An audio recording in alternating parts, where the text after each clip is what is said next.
the new definition of good girl, is this idea that you can say no to anything, that you're powerful, that your words matter, that your consent matters, that are doing your best, you're taking care of yourself, and yeah, you are powerful, totally. So, this idea of good girl, it's actually this old idea in psychology that dates back to pre-1950s. In the 1950s, a psychologist said that it can be actually bad for the psychology of young girls and can reinforce gender roles.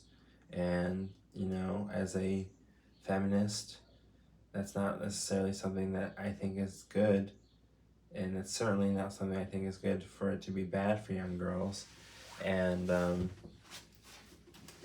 one of the things I love about Drake is that we get to kill evil males together and really try to prevent GBV together, in addition to our love for music and design. And Drake and I are both people that don't groom people, simply. And that's something that people were worried about as far as Drake, and that I know to be not true. And as far as his friendship with young girls in the industry is simply him trying to protect them, in part because I pay him to do so. It's simple. And yeah, so this idea of grooming can be really, and is absolutely awful, because think about, it's like a mouse or a rat where you're asking them to do something and then you're giving them some type of good reward, and for the mouse or the rat it's like a piece of food, right?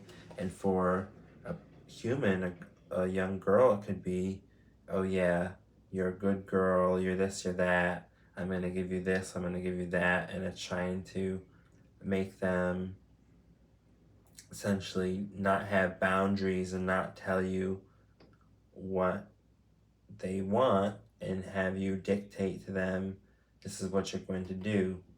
And that is just a certain way around rape and sexual assault that is really not okay, just like any kind of rape or sexual assault or gender-based violence, GBV.